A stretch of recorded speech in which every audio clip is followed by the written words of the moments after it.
Hi everyone, and welcome to the Funsies presentation on 25-man raiding.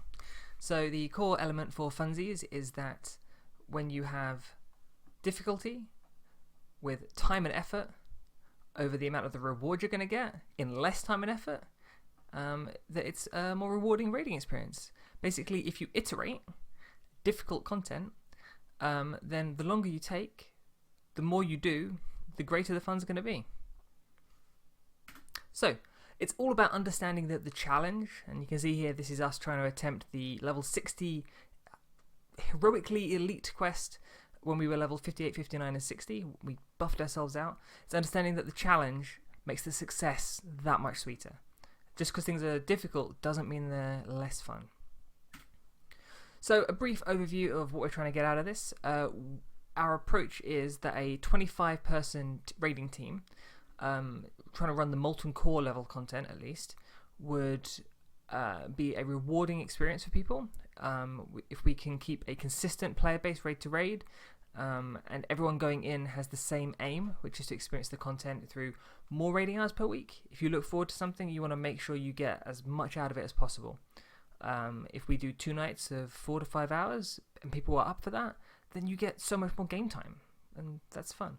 The byproduct of this plan is that people will feel either more rewarded through their effort, but also through the kind of loot they're going to see. And we've got a whole calculation later on the loot per player per week that we can expect to get. Some of the selling points for Glow. So faster gearing is one. So because this is a smaller group, it should gear itself to a 75-80% of its best in slot much faster, just by able to share the loot out more consistently across everyone. It's an alternative method to raiding, so whilst some people will love to do as fast as they can, get those raids over and done with, less than 2 hours, sub 1 hour, 22-minute raids, whatever you want. Speed is one way of doing it. Going for difficulty and longer experience is another way of doing it. And one point here, number 3, is that things that are difficult are going to be better growth opportunities for our players. So those that are doing harder content now will be more prepared for harder content later when things like Nax come out. And the final real big selling point is the idea of raid tourism. So as we are quite a large guild now, being able to run a group like this that then quickly reaches a point where it can run with 22, 23 and then have someone else come in, or with the 25 and bring an extra person or two in. You can distribute the loot that is not needed anymore, or even start selling that loot to external people from the guild to fill the guild bank ready for when Nax and the harder content comes out. So what are we thinking of in terms of an ideal composition? No raid team is perfect. We think that a 5-group team is probably the right number to start with, at least in Molten Core. There's a few things that you really need to have to be able to progress. 4 mages, 3 warlocks seems the bare minimum to be able to achieve some of those bosses until you overgear them. And then we've tried to keep the roster with less than 5 people. So a few key points. Group number 1, the tank group. We have Bjorn obviously as a bear, and by having as many buffs as we do, it makes sense to have our 1 dagger rogue live inside this group. A couple of melee groups. We are a melee heavy guild. This is not a bad thing. Melee does fairly well in Molten Core. The priest is the wild card. It's there because it needed to live somewhere, and it does get some benefit from the restoration shaman. The mage group, the upside for this from the mage's perspective is that the priest can AoE heal them without them necessarily all being clumped up. So if they're off sheeping different targets, that priest can probably still reach them.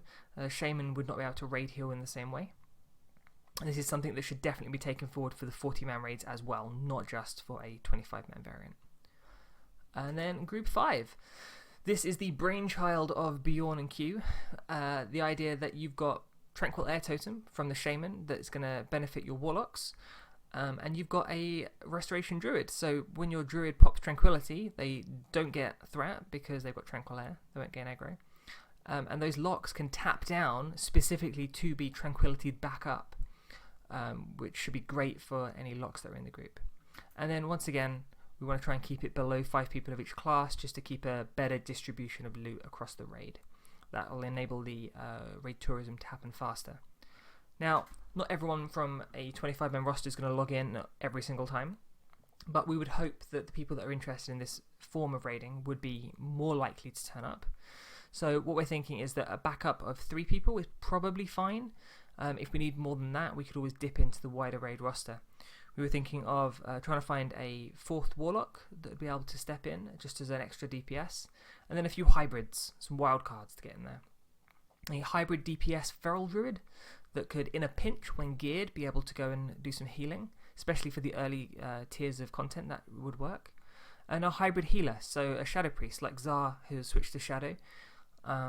It'd be someone who could come in, do some DPS or heal, depending on what the situation needed, and depending on who was maybe missing from the raid. I'll give 60 seconds now for Keel and Bjorn to add some extra commentary. So if Keel wants to start.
Okay, communication and selection. We know communicating this out to the guild is a big deal. So what we'd propose is to have something such as a pinned recruitment poster, something like the "We Want You" for the U.S. Army posters that you see everywhere these days. Gravediggers has a very good one, for example.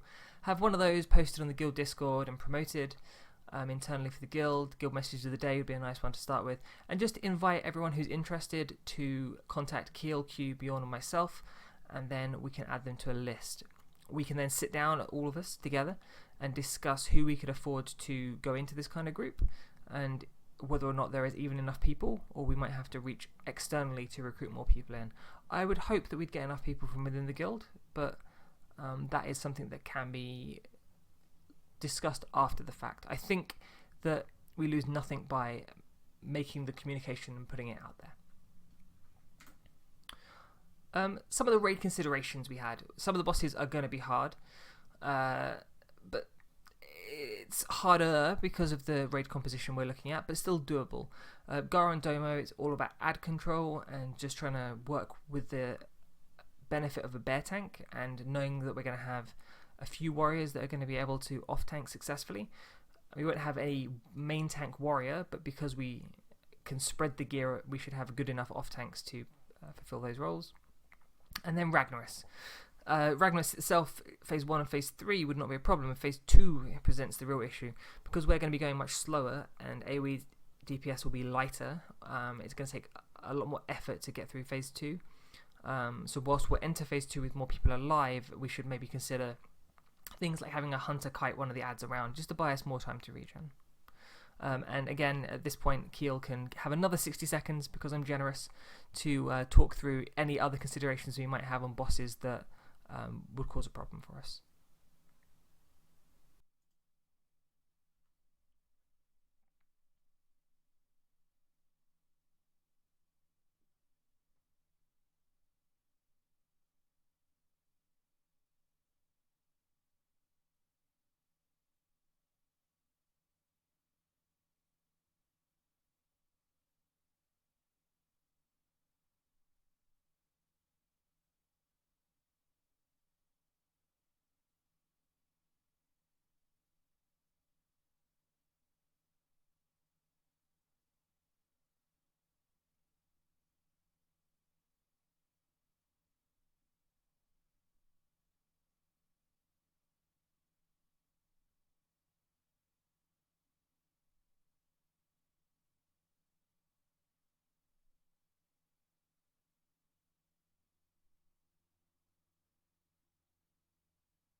Looting and gearing.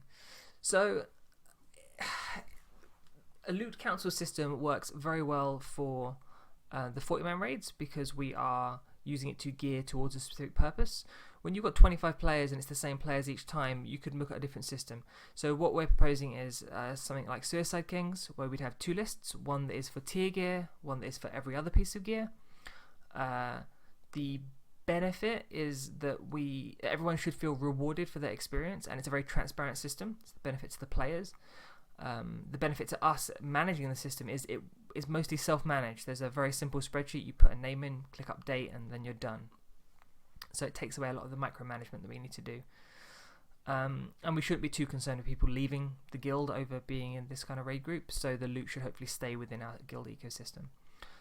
All this graph is representing is what we found out, which is that based on the loot distribution per player, we should be able to gear people around 50% faster than a 40-man raid equivalent, at least to that 75% of best in slot position. That last bit from 75 through to 90, then 90 up to 100% best in slot, that will go much, much slower, and the 40-player raids will eventually catch up with that. Again, 60 seconds. Keel, Bjorn, chip in.